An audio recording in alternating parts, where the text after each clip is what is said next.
Couldn't get any worse than that. And then there was good old Samuel. Was only a little child when he began to serve God. David, he was a ladies' man, an adulteress, and a murderer, and a poor father, and a man with much bloody hands that God wouldn't even let him build the temple. David, who wrote the Psalms. Hello. And then there was Solomon, the world's leading polygamist. And then there was Isaiah, had put his trust in human kings. And then there was Daniel, was educated in a pagan country, taught his wisdom of the bitter and hasty Chaldeans. Hosea married a prostitute. Jonah defied God in direct disobedience and got terribly upset when the Gentile city of Nineveh was converted. And then there was Habakkuk, questioned the divine plan. And then there was Elijah, was able to handle 850 false prophets, but he ran like a maniac from one woman, Jezebel.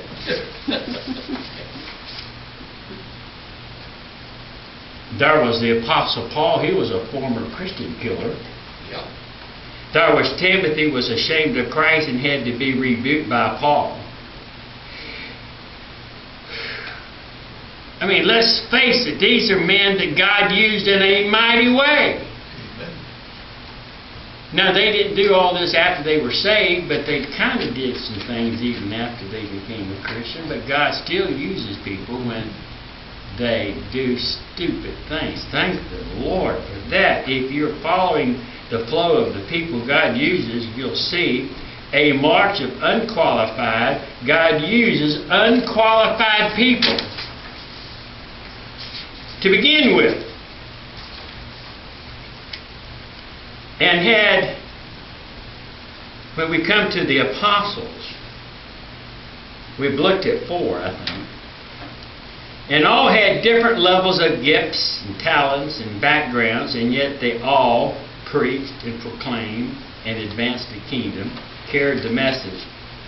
But everyone was very different individuals. These 12 men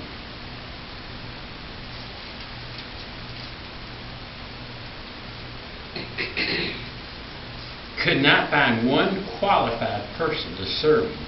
He had to make them qualified.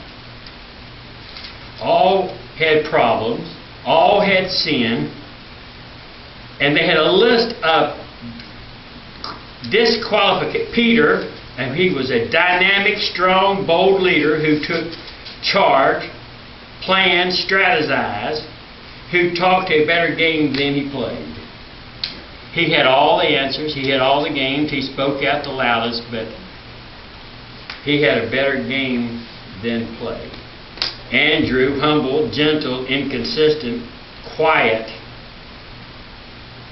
seeks no prominence, and he was quiet. James, zealous, passionate, uncompromising, task-oriented, insensitive, ambitious, dynamic, who ended up getting killed because nobody can handle them. He died getting the job done. Then John, sensitive, loving, believing, intimate, truth-seeking, who attracted men to Christ. Now that's the first group. Now we're going to come to the second group tonight. The 5th person we want to talk about is Philip. We might talk about Bartholomew, and I very doubt that we come to Matthew, and Thomas is number 8. So Philip, Bartholomew, Matthew, and Thomas make up the second group. Some of us may be in the second group in the church ministry. I would rather be in the second group in church ministry than in the first group in Hollywood. Amen. Philip, not Philip, the deacon in Acts chapter 6, who later became an evangelist. The name Philip is a Greek name. They all had a Jewish name. We don't know his Jewish name. His Greek name means lover of horses. I bet you didn't know that. And Greeks came to Philip to see Jesus. He had the Greek connection. Always in the second list. Every time the disciples are mentioned, he's always mentioned in the second list of 4. And he's always the first in the second list. So apparently he was a leader. Yet he had no qualifications to lead. And the rest might not have followed. Philip was from Bethsaida, as was Peter and Andrew. They were close friends, fishermen from Galilee. Matthew, Mark, and Luke don't tell us anything about Philip. They don't say a word about him. He got left out of Matthew, Mark, and Luke. That's not very nice not to have some kind of comment to say about Philip.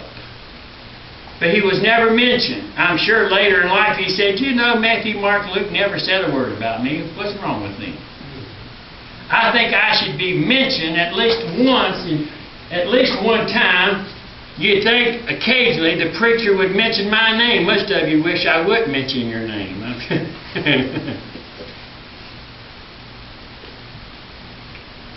But in John, he's mentioned 4 times. The first one is found in John chapter 1, verses 43 through verse 46. Let's meet Philip. What kind of people does God use? Now here's what we're trying to get at. What kind of people does God use? He will come off as anything but a stained glass saint. He'll come off as anything as a stained glass saint. Verse 45. The first direct call of a disciple. Philip and John had already met Jesus and sought him out. Peter and John. Philip was the first that Jesus said, follow me. Jesus found Philip in verse 45. Philip yet had a seeking heart. God does find people. God does not find people against their will. Verse 45. From this, Philip found him. From Philip's point of view, he found Christ, yet Jesus found Philip. All of us will say, and should say, Charles, I found Christ. I invited Christ into my life. From our perspective, that's what we think happened. And that's not bad. Well, I got saved because I asked Jesus to come into my heart. I initiated my salvation. And that we took ownership of that. Well, I sound different than Bob, don't I? I mean in my voice. But Jesus actually found Philip. And Jesus makes our heart willing to say, I found Jesus, when in essence, Jesus found Philip. But isn't that the way our testimony also goes? The sovereign side is God found Jews, but on the human side, you found God. When salvation occurs, both you and God were seeking. Luke chapter 19, verse 10. Luke chapter 19 and verse 10. For the Son of Man is come to seek and to save that which was lost. Who comes to seek and to save the lost? Christ does. Jeremiah chapter 29 and verse 13 says this. Jeremiah 29, 13. And ye shall seek me and find me when ye shall search for me with your heart. So most of the time I'm speaking from the sovereignty side, and most preachers preach from the human side. It requires both, but you must understand God does the saving, and He does bring you about salvation. God seeks the true heart that seeks Him, and Philip was seeking the truth. Now back in John chapter 1 and verse 45.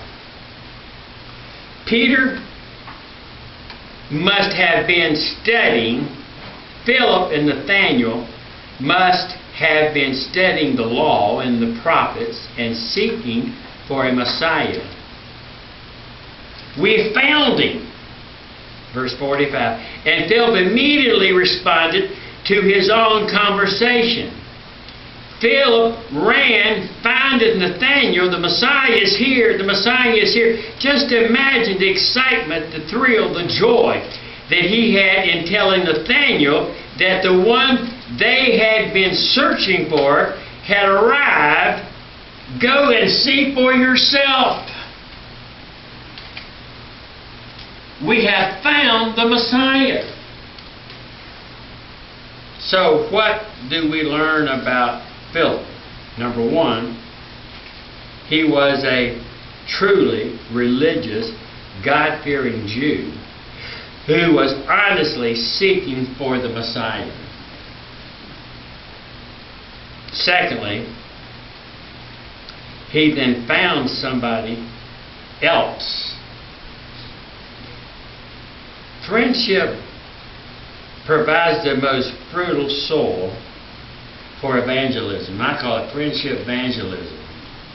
This is because the reality of Christ is introduced into a relationship of love that has already been established.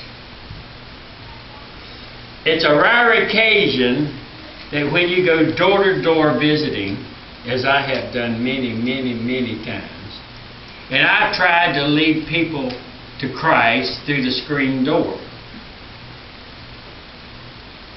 I mean, every visit ended up, can I lead you to Jesus Christ? Can I go with you through the Roman roads? You want to go to heaven or hell, right?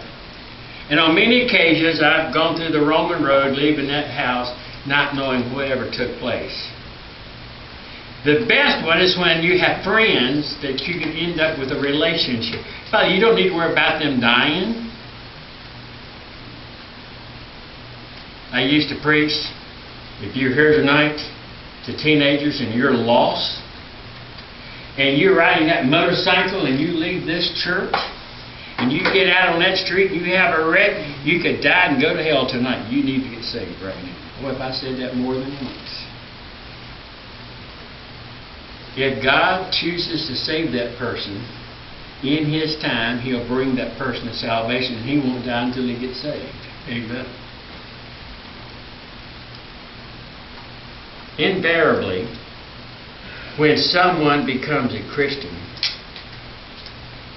there's a reaction to the warmth and the joy of their newfound life is to find a friend and tell him what has happened. Unfortunately, many Christians lose their initial desire to share their faith in Christ with their friends.